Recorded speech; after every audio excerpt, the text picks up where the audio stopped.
ஆரம்பமாக இஸ்லாத்தின் காணிக்கையான சலாத்தினை பதிலை ஆதரவு வைத்தவனாக தெரிவித்துக் கொள்கின்றேன். அஸ்ஸலாமு அலைக்கும் வரஹ்மத்துல்லாஹி வபரகாத்துஹு.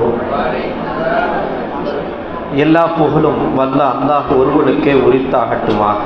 ஆமீன்.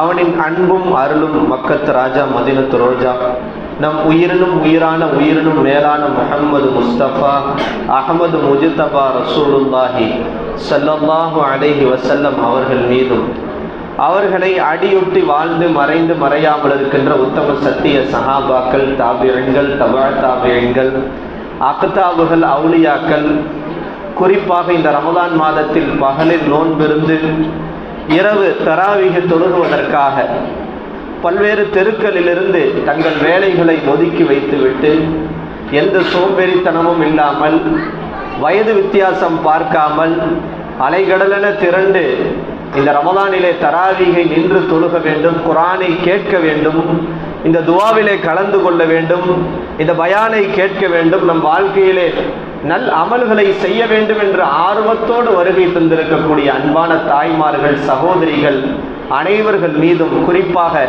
எங்கள் கல்லூரியினுடைய அன்பான மாணவ கண்மணிகள் மீதும் அல்லாஹ்வின் அன்பும் அருளும் என்றென்றும் குறைவின்றி நிலவட்டுமாக. ஆமீன். ஒவ்வொரு நாளும் ஒரு தலைப்பை பார்த்து வருகிறோம். நேற்றைய தினம் கொஞ்சம் காரசாரமான தலைப்பாயிருச்சு. கடந்த வருடமே அந்த தலைப்பை டச் பண்ணணும்னு இருந்தோம். கடந்த வருடம் அதை குறித்து பேசவே இல்லை. ஆனால் அல்லாஹு தாலா இந்த வருடம் அதை பேசுவதற்கான வாய்ப்பை அளித்தான். ஒவ்வொரு நாளும் பேச வைக்கிற அல்லாஹு தாலா அதன்படி அமல் செய்கிற பாக்கியத்தை, அதை பின்பற்றுகிற பாக்கியத்தை அல்லாஹ் முதலில் எனக்கும் என் குடும்பத்தாருக்கும் உங்களுக்கும் உங்கள் குடும்பத்தாருக்கும் அல்லாஹு தாலா தந்தருள் புரிவானாக.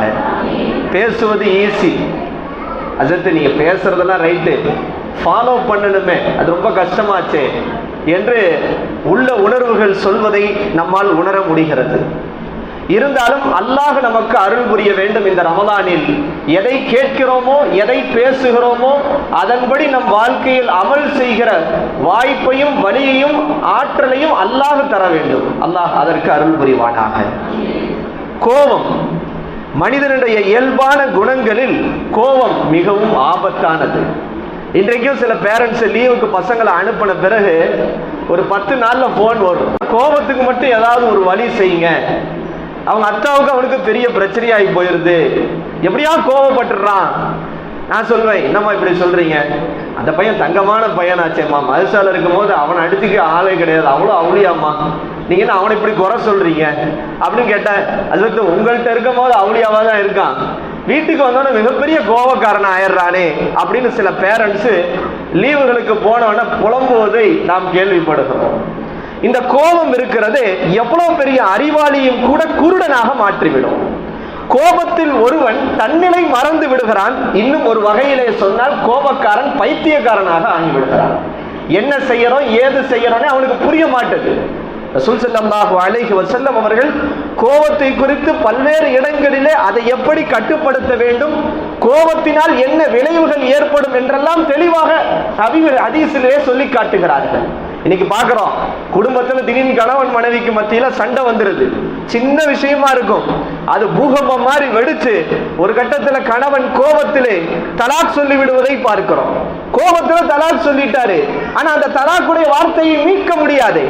சொன்னது தானே மார்க்கத்துல, இல்ல நான் கோபத்துல சொல்லிட்டேன் அதனால தலாக்கு நிகழாது, அப்படி கிடையாது. சில பெண்கள் நான் இவரோடு வாழ மாட்டேன், எனக்கு ஹுது வேண்டும் என்று அவசரப்பட்டு ஹுது வாங்கி விடுகிறார்கள். பின்னால் வாழ்க்கையிலே நினைத்து நினைத்து வருத்தப்படுவது உண்டு. தலாக் சொல்லியவர்கள் மீண்டும் அந்த பெண்ணோடு சேர்ந்து வாழ்வதற்கு ஏதாவது வழிவகை இருக்கிறதா, கோபப்பட்டு சொல்லிட்டேன் மார்க்கத்தில் ஏதாவது சட்டம் இருக்குதா மீண்டும் சேர்ந்து வாழ்வதற்கு என்று சொல்வதை நாம் கேள்விப்படுகிறோம். ஜெயிலில் இருக்கிற எத்தனையோ பேர்கிட்ட கேட்டா, ஏன்பா இந்த குற்றத்தை செஞ்சு வந்த, ஏன் இந்த கொலையை செஞ்ச, ஏன் இந்த தப்புல செஞ்ச அப்படின்னு கேட்டா, கோபத்துல செஞ்சுட்டேன் பார்த்தா இப்படி ஆயிருச்சு, கோபத்துல செஞ்சுட்டேன் என்னால இந்த ஜெயிலுக்கு வந்துட்டேன் என்று சொல்வது உண்டு. கோபத்துல என்ன அப்படிதான் மாறிடுவான். ஒரு கொஞ்ச நாளைக்கு முன்னாடி ஸ்கூலுக்கு 2 மாணவர்கள் போனாங்க. திடீர்னு பார்த்தா ஒரு மாணவர் நடுவுலயே வந்தாரு. வந்து பார்த்தா அவருக்கு கண்ணு பக்கத்துல ஒரு தையல் போட்டு ஸ்கூல்ல இருந்து அமிச்சாங்க. என்னன்னு கேட்டேன், என்னப்பா ஆச்சு, ஸ்கூல்ல ஒரு காரணத்தை சொல்லி தப்பிச்சு வந்துட்டார், என்ன ஆச்சுன்னு கேட்டேன். இல்ல உஸ்தாத், இந்த மாணவர் என்ன, 2 பேரும் க்ளோஸ் ஃப்ரெண்டு. இந்த மாணவர் என்ன செஞ்சாரு, திடீர்னு பேச்சு ஆரம்பிச்சிச்சு.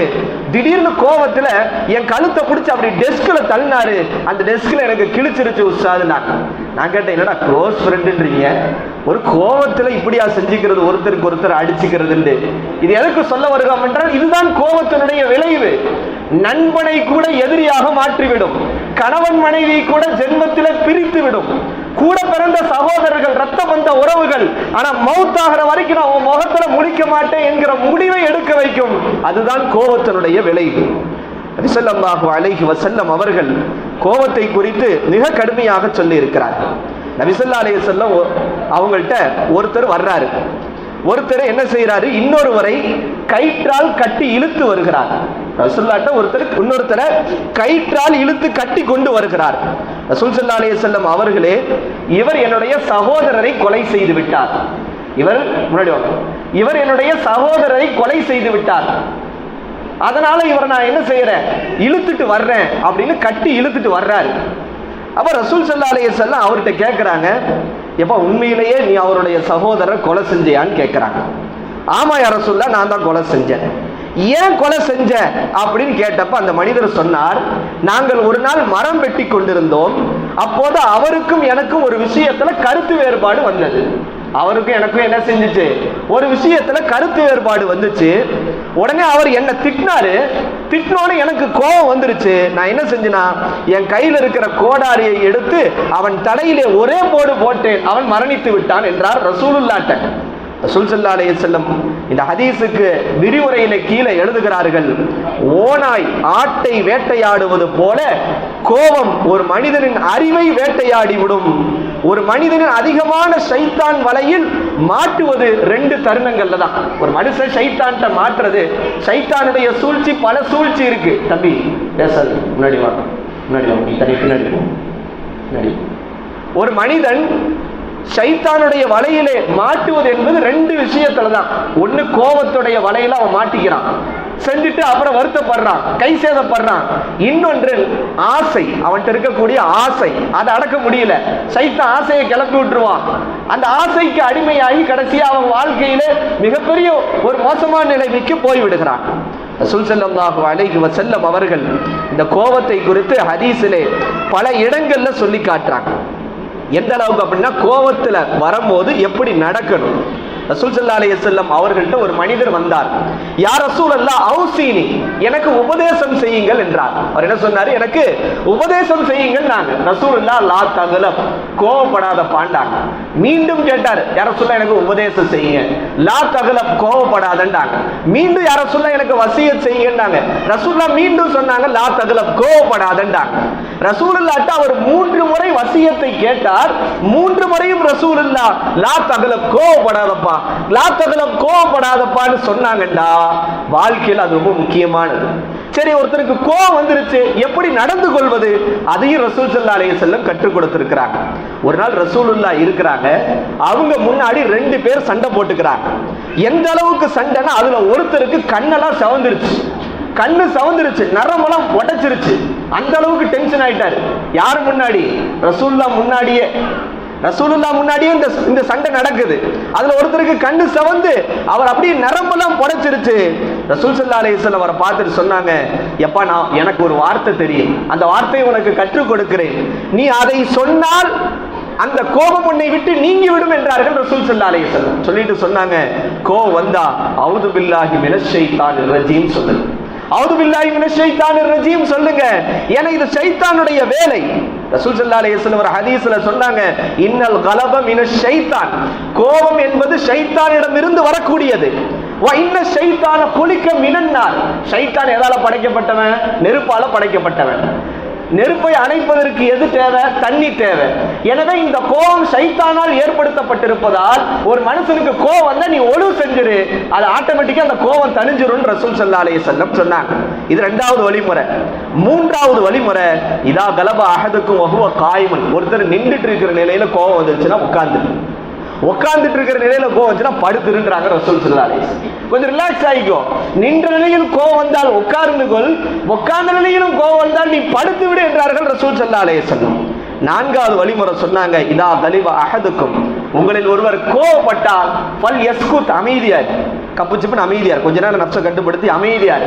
நீ கோவப்படும் போது பேச ஆரம்பிச்சுன்னா நீ என்ன பேசுறன்னு உனக்கே தெரியாது. நீ பேச, அங்கிட்டு இருக்கிறவங்க பேச. இன்னைக்கு பார்க்குறோம் பக்கத்து வீட்டில் அந்த குடுமி சண்டைகள்லாம் நடக்கும்.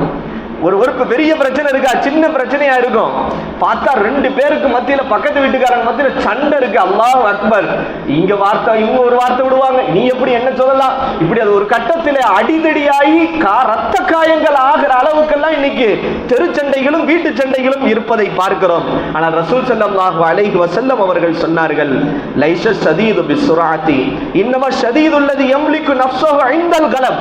பலசாலி என்றால் யார் தெரியுமா? அப்படி உடம்பு அப்படி கண்ணு மாதிரி ஜிம்முக்குலாம் போயிட்டு நல்ல பாடி பில்டர் மாதிரி எக்ஸசைஸ் எல்லாம் பண்ணி, அப்படி இவர் பலசாலி அல்ல. ரசூல் ஸல்லல்லாஹு அலைஹி வஸல்லம் சொன்னாங்க, இவர் பலசாலி அல்ல. கோபம் வருகிற போது யார் கோபத்தை அடக்குகிறாரோ அவர்தான் உண்மையான பலசாலி, அவர்தான் உண்மையான வீரன் என்றார்கள் ரசூல் ஸல்லல்லாஹு அலைஹி வஸல்லம். பெருசா வீரம் மாதிரி காட்டுறோம், என்ன அடிச்சுக்க யார் இல்லைன்றோம், ஆனா கோபத்துல கோட்டை விட்டுறோம். கோபத்து நேரத்தில் அடக்க முடியல, அது பெரிய பாதிப்பை ஏற்படுத்துகிறது குடும்ப மத்தியிலே. ரசூல் ஸல்லல்லாஹு அலைஹி வஸல்லம் சொன்னாங்க, அபூ தர்தா ரலியல்லாஹு அறிவிக்கிறாங்க, லா தக்லப், நீ கோபப்படாத, வலக்கல் ஜன்னா, உனக்கு கோபம் வந்து நீ கோபப்படாமல் கோபத்தை அடக்கி கொண்டால் அதற்கு பலன் உனக்கு அல்லாஹ் என்ன கொடுக்கிறான் தெரியுமா? வலக்கல் ஜன்னா, உனக்கு சொர்க்கம் கிடைக்குதுப்பா. நீ கோபத்தை அடக்கன, கோபப்படாம இருந்த, கோபப்படுகிற சூழல் இருக்கிறது, கோபத்தை அவனுக்கு வெளிப்படுத்த முடியும். எனக்கு கீழே சின்ன பையன் தான், இந்த சின்ன பையன் என்கிட்ட வேலையை காட்டலாமா மௌனே அப்படின்ற அந்த ஆற்றல் வருகிற நேரத்தில் நீ கோபத்தை அடக்குகிற போது உனக்கு அல்லாஹ் கொடுக்கிற கிஃப்ட் என்ன தெரியுமா? வலக்கல் ஜன்னா, அல்லாஹ் சொர்க்கத்தை தருவதாக நபி ஸல்லல்லாஹு அலைஹி வஸல்லம் அவர்கள் சொன்னார்கள். அல்லாஹ் தஆலா கோபத்தை அடக்கி அந்த சொர்க்கத்தை பெறக்கூடிய நசீபை அல்லாஹ் உங்களுக்கும் எனக்கும் தருவானாக. அல்லாஹ் குர்ஆனிலே இறையச்சம் உடையவர்களுடைய தன்மையை பற்றி அல்லாஹ் குர்ஆனில் ஒரு இடத்திலே சொல்கிறான்.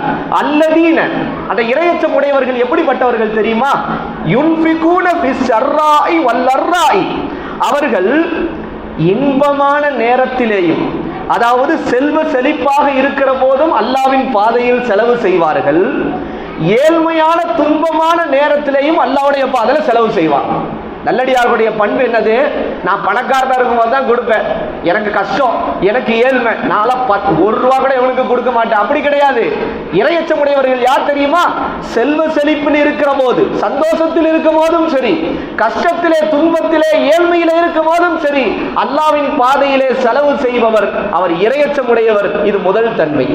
இரண்டாவது, அல்லாஹ் குர்ஆன் அந்த வசனத்தின் தொடர்ச்சியிலே சொல்கிறான், இறையச்சமுடையவர்கள் யார் தெரியுமா? வல் காலிமீனல் கைல, கைல் என்றால் கோபம், கோபத்தை மெண்டு முழுங்குபவர்கள். அல்லாஹ் என்ன சொல்றா? கோபம் வரும், ஆனா அந்த நேரத்தில் நீ மெண்டு முழுங்கணும், அடக்கணும். இப்படி நீ அடக்கினால் நீதான் இறையச்சம் உடையவன் என்று அல்லாஹ் தஆலா குர்ஆனில் சொல்லுகிறான். அடுத்து 3வது தன்மை அல்லாஹ் சொல்றான், கோபப்பட்டு ஒருத்தனுக்கு உன்னை கோபத்தை ஏத்திட்டான், ஒருத்தன் சூடு ஏத்திட்டான், உன்னை பக்கத்து வீட்டுக்காரங்க சூடு ஏத்திட்டாங்க, பக்கத்து வீட்டுக்கார அம்மா உன்னை சண்டைக்கு இழுத்துட்டாங்க, ஆனால் வல் ஆஃபீன அனின் நாஸ், மக்கள் செய்கிற அந்த குற்றத்தை மன்னிக்கிறாரே அவர் இறையச்சம் உடையவர் என்று அல்லாஹ் சொல்கிறான். 3 தன்மை உடையவர்களை அல்லாஹ் இறையச்சம் உடையவர் என்று சொல்கிறான். அல்லாஹ் தஆலா அந்த இறையச்சம் உடையவர்களுடைய பட்டியலில் அல்லாஹ் நம்மளையும் ஆக்கி அருள் புரிவானாக. செல்வ செழிப்பிலேயும் இன்பத்திலேயும் மகிழ்ச்சியிலேயும் துன்பத்திலேயும் எல்லா நிலைகளையும் அல்லாஹ்வின் பாதையில் செலவு செய்கிற நசீபை தர வேண்டும். கோபத்தை மெண்டு முழுங்குகிற தன்மை, மக்களை மன்னிக்க, நமக்கு அநியாயம் செய்தவனையும் மன்னிக்கிற அந்த உயர்ந்த பண்பை அல்லாஹ், நபியின் பண்பை அல்லாஹ் நமக்கும் நசீபாக்கி தருவானாக. ரசூல் ஸல்லல்லாஹு அலைஹி வஸல்லம் காலத்திற்கு பிறகு ஹுசைன் ரலியல்லாஹு அவர்களுடைய மகனார், அவங்க பேர் அலி, அலி ரலியல்லாஹு மகன் பேர் ஹுசைன், ஹுசைன் ரலியல்லாஹுடைய மகன் பேர் அலி. அவங்க ஒரு நாள் ஒழு செய்யறதுக்காக தண்ணி கொண்டு வர சொல்றாங்க. தண்ணி கொண்டு வர சொல்றாங்க யாருன்னா தன்னுடைய பணிப்பெண்ணை.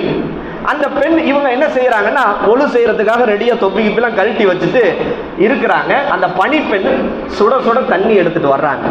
எடுத்துட்டு வந்தவங்க கை தவறி அவங்க தலையில அந்த பாத்திரம் விழுந்துருச்சு. அந்த பாத்திரம் விழுந்துருச்சு, தலையில பார்த்தா அப்படி தலை உடைஞ்சு ரத்தம் வடிஞ்சுக்கிட்டு இருக்குது. கடுங்கோபத்தில் அலி அவங்க இருக்கிறாங்க. அலி ரஹ்மத்துல்லாஹி அலைஹி, ஹுசைன் ரலியல்லாஹுடைய மகன். கண்களெல்லாம் சிவந்து விட்டது. இதை பார்த்த அந்த பணிப்பெண், அவங்க கொஞ்சம் விவரமானவங்க, மார்க் குரான் படிச்சவங்க, இவங்க கோவப்படுறத பார்த்தோன்னே டப்புன்னு என்ன செஞ்சுட்டாங்கன்னா, அல்லாஹு தாலா குரான்ல சொல்றான், என்னுடைய எஜமானரே வல் காலிமீனல் கைலன்னு அல்லாஹ் சொல்றான்.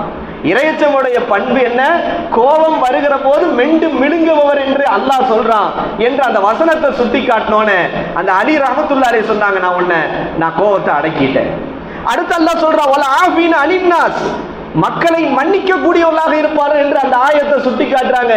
அலி ரஹ்மத்துல்லாஹி அலைஹி சொல்றாங்க, நான் உன்னை மன்னிச்சிட்டேன்றாங்க. அல்லாஹ் அடுத்து சொல்றான் வல்லாஹு யுஹிப்புல் முஹ்ஸினீன், அல்லாஹ் நல்லது செய்பவர்களை அல்லாஹ் விரும்புகின்றவனாக இருக்கிறான் என்று அல்லாஹ் சொல்றான். நான் உன்னை உரிமை விட்டுட்டேன், இனிமே நீ சுதந்திரமான பெண் என்று அலி ரஹ்மத்துல்லாஹி அலைஹி அவங்க உரிமை விட்டதாக நாம் பார்க்கிறோம். அப்ப கோபத்தை நம்மளால வெளிப்படுத்த முடியும். ஒரு ஆசிரியர் தன் மாணவனின் மீது கோபத்தை வெளிப்படுத்த முடியும். ஒரு தாய் தந்தை தன் பிள்ளையின் மீது, அல்லது ஒரு கடையில வேலை செய்யற ஒரு தொழிலாளியின் மீது, அந்த கடையினுடைய உரிமையாளர், வீட்டுல வேலை பார்க்கிற பெண் இருக்கிறாங்க, அவங்க மேல கோபத்தை வெளிப்படுத்த முடியும். ஏன்னா நம்ம வீட்டுல இருக்கிறாங்க, நம்ம தான் காசு கொடுக்கிறோம். ஆனா அவங்க கோபப்படுத்துகிற நேரத்திலே, கோபம் வருகிற சூழலிலே அல்லாஹ்வுக்காக அவர்களை மன்னித்து விட்டால் அல்லாஹ் நம்மை மன்னிப்பான் என்று ரசூல் ஸல்லல்லாஹு அலைஹி வஸல்லம் சொன்னாங்க. எனவே அல்லாஹ்வின் நல்லடியார்களே, அன்பான தாய்மார்களே, ஒரு நாள் அபு மஸ்ஊத் அல் பத்ரி, இதை இறுதியாக இதோடு முடித்து விடுகிறேன். அபு மஸ்ஊத் அல் பத்ரி ரஹ்மத்துல்லாஹி அலைஹி ரலியல்லாஹு, ஒரு சஹாபி. ஒரு நாள் அவங்க என்ன செய்யறாங்கன்னா, கடுமையான கோபத்துல தன்னுடைய அடிமையை அடி அடிக்கிறாங்க. அந்த காலத்துல அடிமை இருப்பாங்க, அடிமையை அடிக்கிறாங்க. எந்த அளவுக்குன்னா, சுத்தி யாருமே இருக்கிறது தெரியாத அளவுக்கு கோபம் வந்துருச்சு. சில பேருக்கு அப்படி வந்துடும், நல்லா இருப்பாங்க, திடீர்னு மண்டை குழம்புன மாதிரி கோபம் வந்துடும். யார் அடிக்கிறோம், எப்படி அடிக்கிறோம், அடிக்கிற விதம் என்ன, இப்படி அடிக்கலாமா, அடிச்சா என்ன பிரச்சனை வரும், இது எதுவுமே மண்டையில ஏறாது. அந்த நேரத்துக்கு ஒரு மாதிரி ஜதுப்பு வந்துடும். அது அல்லாஹ் பாதுகாக்கணும் அந்த மோசமான நிலைமையை விட்டு, அது தப்பான நிலை. அப்ப அந்த சஹாபி அடிக்கிறாங்க. ரசூல் பின்னாடி திடீர்னு ஒரு சத்தம் வருது, அபு மஸ்ஊதே அபு மஸ்ஊதே என்று சத்தம் வருது. யாருன்னு திரும்பி பார்க்கிறாங்க. 3 முறை சத்தம் வருகிறது. பின்னால் பார்த்தால் நபி ஸல்லல்லாஹு அலைஹி வஸல்லம் அவர்கள். ரசூல் ஸல்லல்லாஹு அலைஹி வஸல்லம் அந்த சஹாபியை பார்த்து கேட்டார்கள், ஒரு ஏழையான அடிமை ஒரு குற்றத்திற்காக நீ கோபப்பட்டு அடிக்கிறாயே, ஆனால் நாளை மறுமையில் அல்லாஹ் உன் குற்றத்திற்காக உன் மீது கோபப்பட்டு உன்னை தண்டித்தால் உன் நிலைமை என்னவாகும் என்று கேட்டார்கள் ரசூலுல்லாஹ். ஒரு குற்றம் செஞ்சுட்டா மன்னிச்சு விடுங்க, ஏன் உங்களுக்கு கோபம் வருது, அல்லாஹ்வுக்காக மன்னிங்க, திருத்தி கொடுங்க. உங்களுக்கு இவ்வளவு கோபம் வந்து ஒரு அடிமை தான் நீங்க அடிக்கும் போது, நாளைக்கு மறுமையில உங்கள் குற்றத்திற்காக அல்லாஹ் அடித்தால் நீங்க என்ன நிலைமைக்கு ஆகுவாங்க என்று ரசூலுல்லாஹ் சொன்ன போது அந்த சஹாபி பயந்து விட்டு அந்த அடிமையை, இனி நான் உன்னை உரிமை விடுகிறேன் என்று உரிமை விட்டு விட்டார்கள். ஆக அன்பான தாய்மார்களே, சகோதரிகளே, எனவே நாம் நம் வாழ்க்கையில் கோபத்தை அடக்குவோம். கோபப்படுகிற நேரத்தில் அல்லாஹ்விடத்தில் அவுது பில்லாஹி மினஷ் ஷைத்தானிர் ரஜீம் என்று சொல்வோம். கோபம் இல்லாமல், கோபத்தினால் நம் குடும்பம் பிரிவதை விட்டு அல்லாஹ் பாதுகாக்க வேண்டும். கோபத்தினால் கணவன் மனைவி பிரிவதை விட்டு அல்லாஹ் பாதுகாக்க வேண்டும். கோபத்தினால் 2 குடும்பங்கள் செதறுண்டு போவதை விட்டு அல்லாஹ் பாதுகாக்க வேண்டும். கோபத்தினால் மாமியார் மருமகளுக்கு மத்தியிலே ஜென்ம பகை பிரிவினை வருவதை விட்டு அல்லாஹ் பாதுகாக்க வேண்டும். கோபத்தினால் நம் குடும்பங்கள் அது சின்ன பின்னமாகுவதை விட்டு அல்லாஹ் பாதுகாக்க வேண்டும். அல்லாஹ் இந்த ஷைத்தானுடைய கோபம் என்கிற சூழ்ச்சியை விட்டு அல்லாஹ் என்னையும் உங்களையும் நம் குடும்பத்தாரையும் அல்லாஹ் பாதுகாத்து அருள் புரிவானாக. அஸ்ஸலாமு அலைக்கும் வ ரஹ்மத்துல்லாஹி வ பரகாத்துஹு.